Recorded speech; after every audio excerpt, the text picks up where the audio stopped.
Dès que j'ai franchi le seuil de la maison de mon enfance, j'ai su que quelque chose n'allait pas. L'odeur familière du rôti de porc de maman flottait dans l'air, mais la chaleur que j'espérais ressentir ne vint jamais. À la place, il y avait un vide qui me nouait l'estomac. Je m'appelle Thérèse et après avoir passé 1 an à l'étranger pour construire ma carrière, je pensais que rentrer à la maison serait comme enfiler un pull préféré. J'avais tort. « Maman !» appelai-je en traînant ma valise sur le parquet usé. Le son résonna dans la maison, suivi par le bruit de casseroles venant de la cuisine. « Thérèse !» Maman apparut, s'essuyant les mains sur son tablier. Son étreinte était serrée, mais quelque chose clochait dans la façon dont elle se retira trop rapidement. « On ne t'attendait pas avant demain. »« J'ai pris un vol plus tôt, » dis-je en scrutant le salon. Tout semblait pareil, sauf « Où est le portrait de mamie ?» Le sourire de maman vacilla. « On a dû faire quelques changements pendant ton absence. L'organisation du mariage de Caroline a envahi la maison. » Je m'approchais de l'espace vide sur le mur, mes doigts traçant le rectangle décoloré où le portrait avait été accroché pendant des décennies. « Et la bague de mamie ? J'aimerais la porter maintenant que je suis rentrée. » Le silence qui suivit était assourdissant. « Maman ?» Je me retournai pour lui faire face, mon cœur s'accélérant. « Où est la bague ?» Elle évita mon regard. On en avait besoin pour le mariage de Caroline. Le lieu qu'elle voulait était cher. « Et vous l'avez vendue ?» Les mots sortirent dans un murmure, mais ils auraient aussi bien pu être un cri. Cette bague m'était destinée. Mamie l'avait promis. « Tu es partie trop longtemps, Thérèse !» me coupa maman, sa voix se durcissant. « Caroline en avait plus besoin. Elle construit sa vie ici pendant que tu courais après tes rêves en Europe. » La porte d'entrée s'ouvrit et Caroline entra, ses mains parfaitement manucurées tenant des magazines de mariage. « Thérèse, mon Dieu, tu es en avance. » Elle fit un mouvement pour m'étreindre, mais je reculai. « Vous avez vendu la bague de mamie. » Le sourire de Caroline s'estompa. « Oh ça !» Elle jeta un coup d'œil à maman, puis à moi. Elle était juste dans une boîte et le mariage ? Juste dans une boîte ?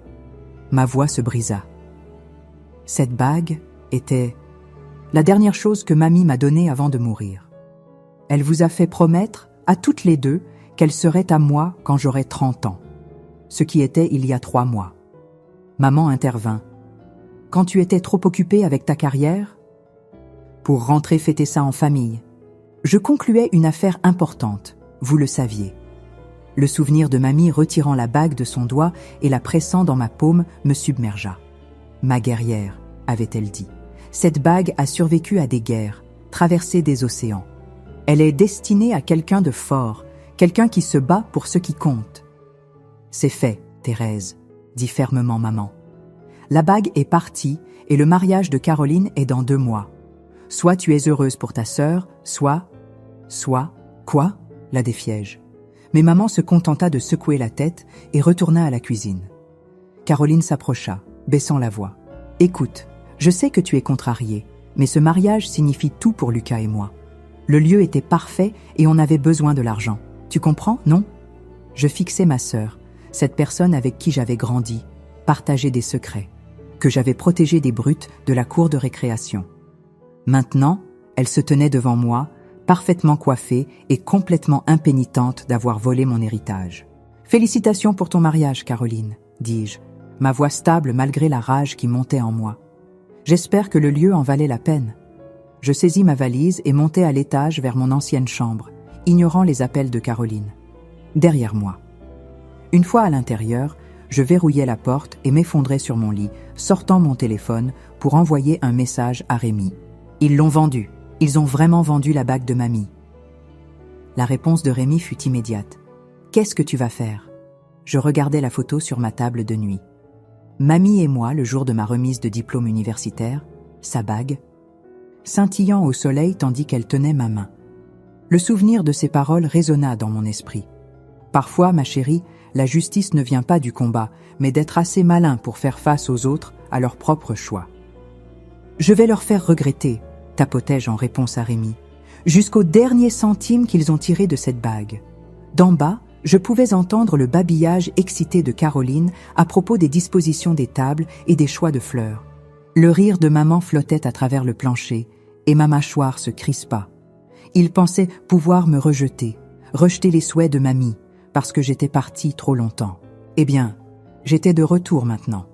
Et ils allaient apprendre que la petite fille dont ils se souvenaient était devenue exactement le genre de femme que mamie avait vu en moi.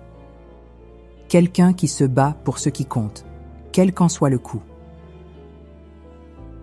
Je passais la matinée suivante au café local, ordinateur portable ouvert, plongeant profondément dans les registres financiers de ma famille. Être analyste financière avait ses avantages, notamment savoir exactement où chercher des informations que la plupart des gens ne penseraient pas à cacher. « Plus de café ?» demanda le barista, s'attardant près de ma table. « S'il vous plaît. » Acquiesçai-je sans lever les yeux de mon écran. Quelque chose ne collait pas. Le coût du lieu de mariage de Caroline était astronomique, mais l'argent de la bague de mamie n'aurait pas couvert même la moitié. Il devait y avoir plus dans cette histoire. Mon téléphone vibra avec un message de Caroline.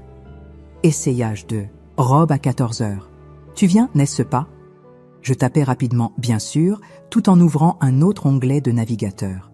C'est alors que je le vis. Une approbation d'hypothèque datant de 3 semaines. Mes doigts volèrent sur le clavier, tirant les registres de propriété. Putain, murmurai-je. Il n'avait pas seulement vendu la bague de mamie pour le lieu. Il l'avait utilisée comme partie d'un acompte sur une maison. La maison de rêve de Caroline et Lucas. Mon téléphone vibra à nouveau. Rémi, cette fois. Tu as trouvé quelque chose? Retrouve-moi pour déjeuner. J'ai besoin de ton expertise juridique. 1 heure plus tard, Rémi se glissa dans le box en face de moi dans notre café préféré. Crache le morceau, dit-elle en commandant un café sans regarder le menu. Je poussai mon ordinateur portable vers elle. Ils ont acheté une maison. Utilisé l'argent de la bague de mamie comme partie de l'acompte.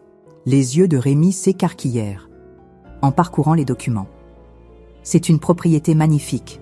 Mais, attends. Elle plissa les yeux sur l'écran. Il y a quelque chose d'étrange dans cette structure hypothécaire. Exactement, dis-je en me penchant en avant. Ils ont à peine qualifié, un paiement manqué et tout pourrait s'effondrer. Thérèse, avertit Rémi. Quoi que tu penses, je connais l'agent immobilier, coupai-je. Tu te souviens de Jacques du lycée? Il s'est occupé de la vente. Rémi s'adossa, croisant les bras. Et il me doit une faveur. Tu te souviens quand j'ai aidé sa sœur avec sa demande de visa? Thérèse. La serveuse arriva avec notre nourriture, interrompant toute protestation que Rémi allait faire. J'attendis qu'elle parte avant de continuer. Je ne fais rien d'illégal, assurai-je. Je fais juste quelques recherches en tant qu'acheteur potentiel de toute propriété que Jacques pourrait avoir en liste, y compris celle qui pourrait pas bientôt être disponible. Rémi prit une bouchée de son sandwich, mâchant pensivement. « Tu vas essayer d'acheter leur maison s'ils font défaut, n'est-ce pas ?» Je haussai les épaules, picorant mes frites. « Je garde juste mes options ouvertes. Tu dois être prudente, » dit Rémi en baissant la voix. « Ce n'est plus seulement à propos de la bague maintenant. » « Tu as raison, » acquiesçai-je en vérifiant l'heure. « C'est à propos du respect, de la famille, de tenir ses promesses. » Je me levai, attrapant mon sac. En parlant de ça, j'ai un essayage de robe auquel assister. Le magasin de mariés était exactement aussi prétentieux que je m'y attendais. Caroline se tenait sur un podium entouré de miroirs tandis que maman tamponnait ses yeux avec un mouchoir. « Tu es magnifique, ma chérie », roucoula maman. Je forçai un sourire en regardant Caroline tournoyer dans sa robe de créateur. « La robe est parfaite, dis-je. » Et elle l'était. Simple, élégante, tout ce que Caroline n'était pas. « Je savais que tu l'aimerais », rayonna Caroline. « Et attends de voir la maison, Thérèse. Elle est absolument parfaite. Lucas et moi emménageons la semaine prochaine. »« J'ai hâte », répondis-je. Mon téléphone vibrant dans ma poche. Un message de Jacques. « Libre pour un café demain? Besoin de rattraper le temps perdu. »« Oh !» Caroline tapa des mains. « Tu devrais venir dîner ce soir. Les parents de Lucas viennent et papa fait sa fameuse paella. »« Je ne manquerai ça pour rien au monde, » dis-je en tapant une réponse à Jacques. « Demain à 10 heures, l'endroit habituel. » Ce soir-là, je regardais ma famille se rassembler autour de la table à manger, riant et planifiant le jour parfait de Caroline.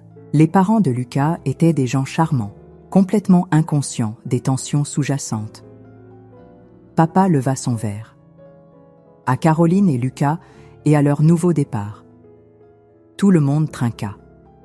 Je pris une gorgée de vin, étudiant les mains, parfaitement manucurées de Caroline, me demandant si elle pensait jamais à la bague qui aurait dû être à la mienne. « Thérèse a été si calme, » dit soudainement Caroline. « Parle-nous de l'Europe. As-tu rencontré quelqu'un de spécial ?» Je souris, reposant mon verre. « En fait, j'ai rencontré quelqu'un d'intéressant récemment. » Je fis une pause, observant leurs visages avides. Un agent immobilier. La fourchette de maman claqua contre son assiette. « Tu cherches à acheter ?» « Je garde juste mes options ouvertes, » dis-je, faisant écho à mes paroles à Rémi. « On ne sait jamais quand l'opportunité parfaite peut se présenter. » La conversation passa à autre chose, mais je surpris maman à m'observer avec des yeux plissés. Elle avait toujours dit que j'avais le sourire de mamie, celui qui n'atteignait pas tout à fait les yeux quand nous préparions quelque chose. Le lendemain, je rencontrai Jacques à la maison future de Caroline et Lucas. Les peintres faisaient une pause, nous laissant seuls dans le salon vide. Le vendeur est intéressé par ton offre, dit Jacques, sa voix résonnant sur les murs nus. Si quelque chose se passe avec les acheteurs actuels, je marchai jusqu'à la fenêtre, regardant la pelouse parfaitement entretenue. Et le timing ? L'heure prochain ? Paiement est dû 3 jours avant le mariage. Jacques vérifia son téléphone. S'il le manque, tout est prêt. Je me retournai, observant l'espace où Caroline avait prévu de mettre ses photos de mariage, le coin où elle avait choisi l'emplacement pour le sapin de Noël. « Tu as des doutes ?» demanda Jacques. « Non. » Je sortis mon téléphone, lui montrant une photo de la bague de mamie. Ils ont fait leur choix. Maintenant, ils vont vivre avec. Cet après-midi-là, Caroline m'appela dans une panique. La wedding planner avait démissionné, quelque chose à propos d'intégrité professionnelle et de chèques sans provision. « Thérèse, qu'est-ce que je vais faire ?» pleura-t-elle. « Respire, » dis-je calmement. « Je vais t'aider à en trouver une. Autre. »« Vraiment ? Mais tu as été si distante ces derniers temps. »« Tu es ma sœur, » répondis-je, pensant aux documents assis dans mon coffre-fort. « La famille s'entraide, non ?» En raccrochant, un autre message de Rémi apparut. « Dernière, chance de faire marche arrière. » Je regardais la photo de mamie sur mon bureau, sa bague scintillant au soleil. « Parfois, disait-elle, les leçons les plus importantes coûtent tout. »« Pas de marche arrière, » répondis-je par message. Le château de cartes est sur le point de s'effondrer. Une semaine avant le mariage, je me tenais dans la future cuisine de Caroline et Lucas, les regardant se disputer à voix basse près du plan de travail en granit qu'ils ne pouvaient pas se permettre. « On ne peut pas continuer à puiser dans le fond du mariage, » siffla Lucas.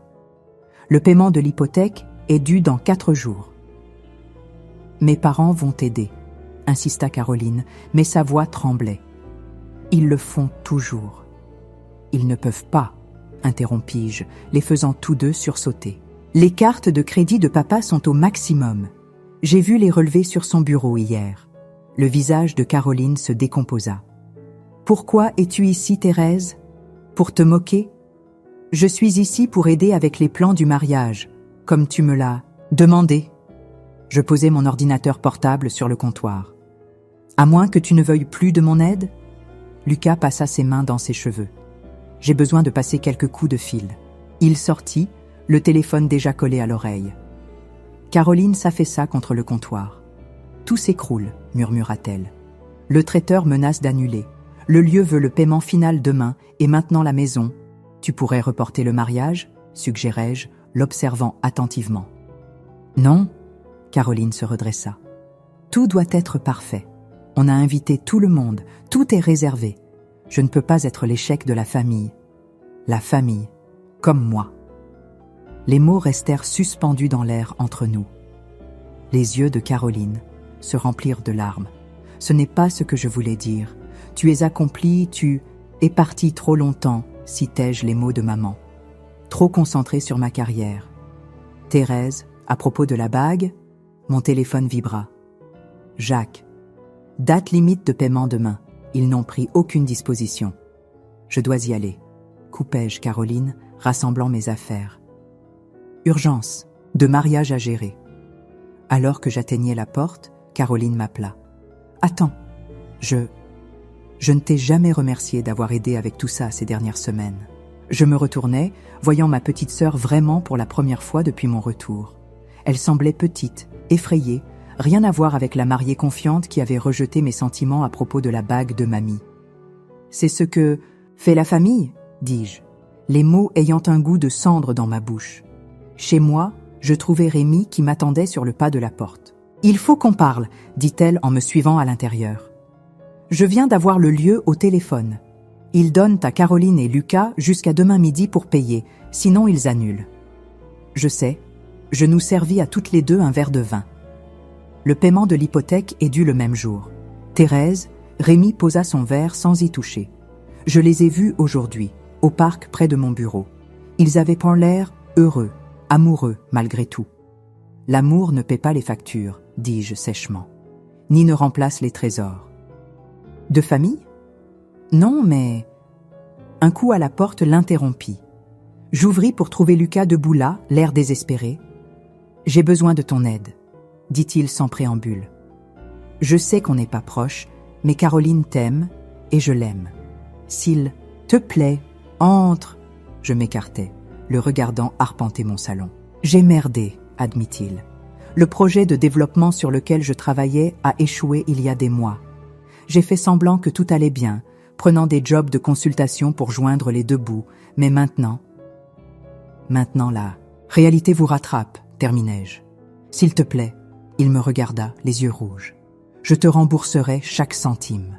J'ai juste besoin d'aide pour le paiement de l'hypothèque, juste cette fois.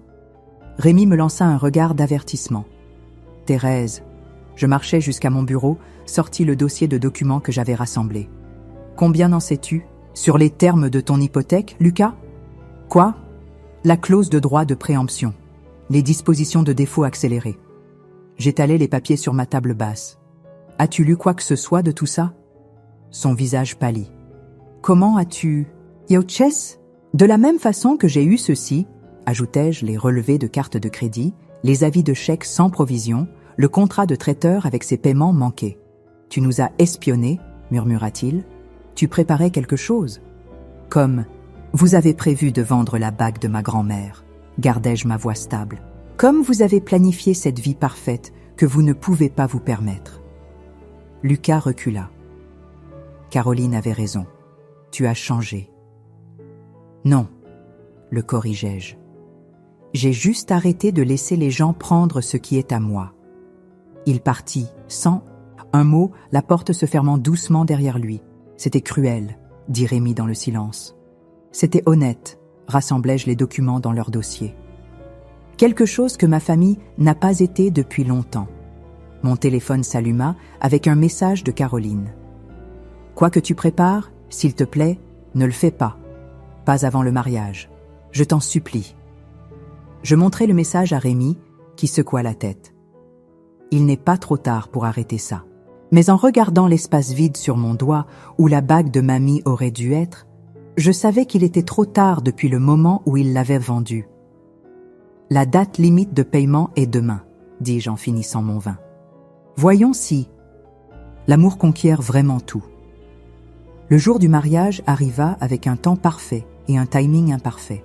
Je me tenais devant le miroir de l'église, ajustant ma robe de demoiselle d'honneur pendant que mon téléphone vibrait de notifications. Jacques, paiement manqué, procédure de défaut engagée. Rémi, paiement du lieu effectué à la dernière. Minute, le mariage continue. Jacques, offre acceptée par le vendeur, papier prêt. Tu es magnifique, dit maman apparaissant derrière moi dans le miroir. Presque aussi belle que Caroline. Presque, fis-je écho, observant son visage. Tu les as aidés avec le paiement du lieu? Le sourire de maman se crispa. Nous avons vendu quelque chose. Plus de trésors de famille. Assez, Thérèse. Elle agrippa mes épaules. Aujourd'hui, c'est le jour de ta sœur. Ne le gâche pas. L'église se remplit rapidement d'invités en tenue de créateurs, tous ici pour assister au jour parfait de Caroline. Je me tenais à ma place assignée, serrant mon bouquet, regardant Lucas s'agiter à l'autel. La marche nuptiale commença et Caroline apparut au bras de papa. Elle était radieuse dans sa robe blanche, souriant à travers son voile. Pendant un moment, j'ai presque vacillé, puis je l'ai vue. À son doigt, une nouvelle bague, sertie de diamants, visiblement chère. Mon estomac se noua. « Mais bien-aimé », commença le prêtre, mais mon téléphone vibra silencieusement dans la poche cachée de ma robe. « Jacques, encore une fois. Tout est fait. Tu possèdes la maison. » La cérémonie passa dans un flou de vœux et de promesses. Des promesses, pensai-je amèrement, comme celles qu'ils avaient faites à mamie à propos de sa bague. À la réception, Caroline dansait avec Lucas, leur visage rayonnant de joie. Je m'assis à ma table à signer, regardant le champagne couler, sachant que chaque bouteille représentait de l'argent qu'ils n'avaient pas. « Ça va ?» demanda Rémi en se glissant dans le siège à côté de moi. « Parfait. » Je sortis une enveloppe de mon sac à main. Le timing ne pourrait pas être meilleur. « Thérèse, s'il te plaît. » Mesdames et messieurs, la voix du DJ résonna. Il est temps pour le discours de la demoiselle d'honneur. Je me levai, enveloppe en main, et me dirigeai vers le microphone. La salle devint silencieuse. Ma sœur Caroline, commençai-je, a toujours su exactement ce qu'elle voulait. Le mariage parfait, la maison parfaite, la vie parfaite. Je fis une pause, rencontrant ses yeux à travers la pièce. Et elle a toujours su comment l'obtenir. Le sourire de Caroline vacilla légèrement. Quand nous étions enfants, continuai-je, Caroline voulait ma poupée préférée. Elle a pleuré jusqu'à ce que nos parents me forcent à la lui donner. Quand nous étions adolescentes, elle voulait mon cavalier de bal de promo. Elle l'a eu aussi. Des murmures mal à l'aise parcoururent la foule. Mais cette année, elle voulait quelque chose qui n'était pas à elle. Je sortis mon téléphone, montrant la photo de la bague de mamie. Cette bague a survécu à des guerres, traversé des océans et m'avait été promise. Mais Caroline voulait un mariage parfait plus qu'elle ne voulait tenir cette promesse. « Thérèse », avertit maman depuis sa table, mais je continuais. « Alors aujourd'hui, en ce jour parfait, je voulais offrir à ma sœur et son nouveau mari un cadeau. » Je levai l'enveloppe. Quelque chose pour correspondre à leur goût parfait. Lucas se leva, le visage pâle. « Thérèse, ne... » « C'est l'acte de propriété de votre maison de rêve, » annonçai-je, observant leur visage. « Ou plutôt, ma maison de rêve maintenant.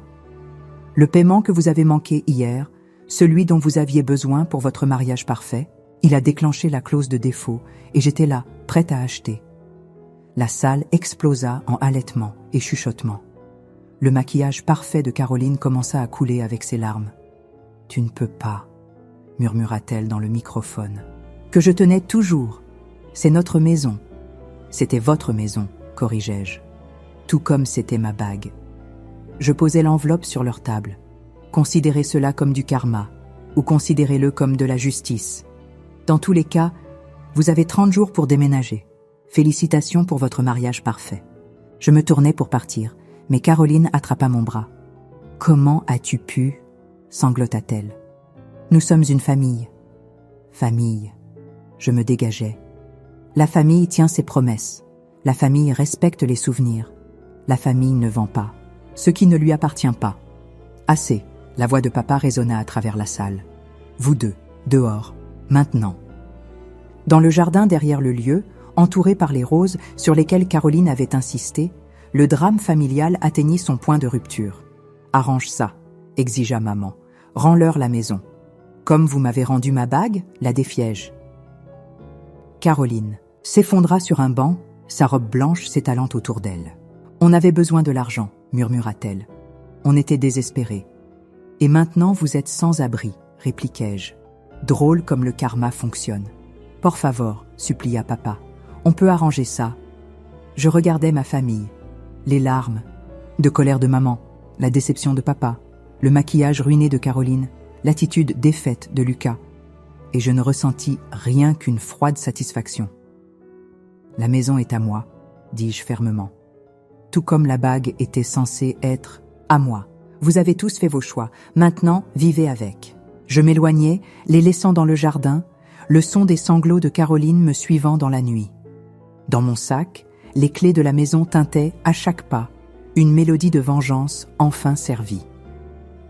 Le matin après le mariage, j'étais assise dans ma nouvelle cuisine, leur cuisine, entourée de cartons à moitié déballés et de l'écho de ce que j'avais fait.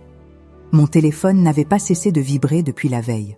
« Maman, comment as-tu pu faire ça à ta sœur ? » « Papa, il faut qu'on parle. » « Rémi, appelle-moi quand tu seras prête. » « Caroline, s'il te plaît, on peut arranger ça. » Un coup à la porte interrompit mes pensées. J'ouvris pour trouver Lucas debout là, toujours dans son costume de mariage, en l'air de ne pas avoir dormi. « Je peux entrer ?» Sa voix était rauque. Je m'écartai, le regardant prendre conscience des cartons que j'avais déjà déménagés. « Efficace !» commenta-t-il sèchement. « J'ai appris des meilleurs, » répliquai-je. « Comment va Caroline ?» Détruite. Il passa une main dans ses cheveux en désordre. « Elle est chez tes parents, pleurant sur comment elle a tout perdu. Sa sœur, sa maison, sa vie parfaite. » Et la bague. Lucas rencontra mes yeux. « C'est pourquoi je suis ici. J'ai trouvé quelque chose que tu devrais voir. » Il sortit son téléphone, me montrant un email. « Le collectionneur qui a acheté la bague de ta grand-mère. Il est prêt à la revendre. » Mon cœur rata un battement. « Quel est le piège ?»« Le double du prix, » dit Lucas. « 50 000 €. » Je ris amèrement. « Et tu me dis ça parce que je sais où est vraiment la bague. » Il sortit une enveloppe de sa veste. « Caroline ne l'a jamais vendue. Elle l'a mise en gage. Le monde bascula. »« Quoi ?»« Elle allait la récupérer, » continua Lucas. Après le mariage, quand les choses se seraient tassées, l'histoire du collectionneur était pour que ça semble définitif, pour que tu ne la cherches pas. Mes mains tremblaient en ouvrant l'enveloppe. À l'intérieur se trouvait un ticket de prêt sur gage daté d'il y a 3 mois. « Pourquoi me montres-tu ça ?»« Parce que j'aime Caroline, » dit simplement Lucas. Mais ce qu'elle a fait était mal, et maintenant nous en payons tous les deux le prix. La sonnette retentit à nouveau. Cette fois, c'était Caroline, des traînées de mascara sur son visage, toujours dans sa robe de mariée. « Tu n'étais pas censé lui dire » cria-t-elle à Lucas, me poussant pour entrer dans la maison. C'était notre seul levier de négociation. « Levier de négociation ?» J'attrapai son bras. « Tu allais me faire chanter avec la bague de ma propre grand-mère ?» J'étais désespérée. Caroline se dégagea. La maison, le mariage, tout s'écroulait. J'avais besoin que tu la rendes. La rendre ? J'avançai vers elle. Comme tu as rendu ma bague ? Oh, attends, tu ne l'as pas vendue. Tu l'as mise en gage comme un vulgaire bijou de pacotille. Les filles, la voix de maman coupa à travers. Notre dispute. Elle se tenait dans l'embrasure de la porte, papa derrière elle. Ça suffit. Non, dis-je fermement. Pas assez. Caroline, où est le ticket de prêt sur gage ? Je ne te le donnerai pas. Elle serra son sac à main plus fort. Pas à moins que tu ne signes la maison pour nous la rendre. Caroline, avertit. Lucas ? Mais elle l'ignora. Tu veux ta précieuse bague ? Continua-t-elle. Alors, rends-nous notre maison. Je regardais ma sœur, vraiment regardais. L'éclat désespéré dans ses yeux, la façon dont sa robe de mariée parfaite était maintenant, froissée et tachée, la nouvelle bague à son doigt qui coûtait probablement autant que la compte qu'il ne pouvait pas se permettre. « Tu n'as pas changé depuis qu'on était enfant, » dis-je doucement. « Toujours à penser que tu peux pleurer pour obtenir tout, ce que tu veux. Et tu es toujours la même sœur amère et jalouse, » cracha Caroline. « Toujours à penser que tout le monde te doit quelque chose. » « Arrêtez toutes les deux, » papa s'interposa entre nous. « Ce n'est pas ce que votre grand-mère aurait voulu. »« Non, » me tournai-je vers lui. « Mamie m'a appris à me battre pour ce qui compte, à me défendre. Où étiez-vous quand Caroline a pris ce qui était à moi? Quand maman a vendu... Non, désolé, mis en gage mon héritage? » « On essayait d'aider ta sœur, » plaida maman. « En te blessant ?» Je sortis mon téléphone, composant le numéro de Jacques. « Allô? Oui, j'ai besoin que vous commenciez les procédures d'expulsion immédiatement. »« Thérèse, non !» Caroline se jeta sur mon téléphone, mais Lucas la retint. « 30 jours, » dis-je dans le téléphone, regardant ma sœur s'effondrer dans les bras de Lucas. « Pas un jour de plus. »« Tu le regretteras, » dit maman, sa voix froide. La famille est pour toujours, Thérèse. La famille. Je fis un geste autour de la maison vide. La famille est morte le jour où vous avez choisi son mariage, parfait plutôt, que les souhaits de mamie. Ils partirent un par un. D'abord maman et papa, puis Lucas, portant pratiquement une Caroline hystérique. Le ticket de prêt sur gage était toujours dans son sac à main, avec tout le levier qu'elle pensait avoir sur moi. Mon téléphone vibra une dernière fois. Rémi. Ça en valait la peine? Je regardais autour de ma nouvelle maison, achetée, avec de la trahison et payée avec de la douleur. Les murs semblaient résonner des sanglots de Caroline, de la déception de maman, du silence de papa. Pas de retour en arrière maintenant, envoyai-je à Rémi. Mais alors que je me tenais dans ma victoire, je ne ressentais rien qu'un vide. La cloche du prêteur sur gage tinta lorsque je poussai la porte. Derrière le comptoir, un vieil homme leva les yeux de son journal. « Je peux vous aider ?» Je posai le ticket de prêt sur gage sur le comptoir. Caroline l'avait finalement rendu la nuit dernière, le glissant sous ma porte avec une note. J'espère que ça en valait la peine. L'homme examina le ticket, puis disparut à l'arrière. Mon cœur battait la chamade tandis que j'attendais, me souvenant des paroles de mamie le jour où elle m'avait donné la bague. « Le pouvoir n'est pas dans l'or, ma chérie, » avait-elle dit. « Il est dans ce que nous choisissons d'en faire. » Il revint avec une boîte en velours familière. À l'intérieur, la bague de mamie captait la lumière fluorescente, son or usé et ses minuscules diamants exactement comme je m'en souvenais. « Ce sera 3 000 €, plus les intérêts, » dit-il. Je tendis ma carte de crédit, mes mains tremblant. Légèrement, alors que je glissais la bague à mon doigt. Mon téléphone vibra. « Rémi, tu l'as eu ?» Moi, « Oui. Je te retrouve dans 20 minutes. » Je trouvai Rémi au palais de justice, tenant une enveloppe en papier craft. « Tu es sûr de ça ?» demanda-t-elle en me tendant les papiers. « Non, » admis-je. Mais mamie le serait. Nous conduisîmes jusqu'à la maison de mes parents en silence. La voiture de Caroline était dans l'allée, avec un camion de déménagement. Ils emballèrent ses affaires, se préparant à l'expulsion. Maman ouvrit la porte, son visage se durcissant quand elle me vit. « Tu es venue te réjouir ?» « Non. » Je levai l'enveloppe. Je suis venue arranger les choses. Dans le salon, Caroline était assise entourée de cadeaux de mariage qu'il devrait rendre. Lucas se tenait près de la fenêtre, tandis que papa occupait son fauteuil habituel. « Qu'est-ce que c'est ?» demanda Caroline, alors que je posais l'enveloppe sur la table basse. « Ouvre-la. » Avec des doigts tremblants, elle sortit les documents, ses yeux s'écarquillant en lisant. « Un contrat de location ? » « 1 an, expliquai-je. Loyer au prix du marché après ça. Si vous faites tous les paiements à temps, vous aurez l'option d'acheter la maison. » Pourquoi ? Lucas s'avança. Après tout, je levai la main, la bague, de mamie scintillant. Parce que cette bague n'est pas une question de pouvoir ou de punition. C'est une question de famille. Caroline fixa la bague. « Comment as-tu le ticket de prêt sur gage que tu m'as donné ?» Je m'assis à côté d'elle. « Caroline, ce qu'on s'est fait l'une à l'autre, ça doit s'arrêter. Mais la maison est à toi maintenant, » murmura-t-elle. « Tu as gagné. Personne n'a gagné. » Je pris sa main. « Regarde-nous, regarde ce qu'on est devenu. » Maman s'approcha, ses yeux sur la bague. « Votre mamie serait tellement déçue de nous tous. » « Non, » la corrigeai-je. « Elle attendrait qu'on arrange les choses. » Papa s'éclaircit la gorge. « Les paiements du loyer, ils sont raisonnables ?»« Plus que raisonnables, » confirma Lucas en examinant les papiers. « C'est généreux, Thérèse. »« Avec des conditions, » ajoutai-je. « D'abord, plus de secrets, plus de manipulation. Et Caroline, je me tournai vers ma sœur, tu as besoin d'aide avec les dépenses, une vraie aide. » Caroline acquiesça, des larmes coulant sur ses joues. « Je sais, j'ai déjà appelé un conseiller financier. »« Et les cadeaux de mariage ?» demandai-je. « En cours de retour, » dit fermement Lucas. « Tous, on repart à 0. » Maman toucha la bague à mon doigt. « Elle a l'air à sa place ?» dit-elle doucement. « Oui, » acquiesçai-je. « Et cette maison appartient ?»« À nous tous. Les souvenirs qu'on y fera, la famille qu'on reconstruira, ça vaut plus que la vengeance. » Caroline me serra soudainement dans ses bras, ses larmes mouillant mon épaule. « Je suis tellement désolée, » murmura-t-elle. « Pour tout. Moi aussi. » murmurai-je en retour. Papa se leva, les yeux embués.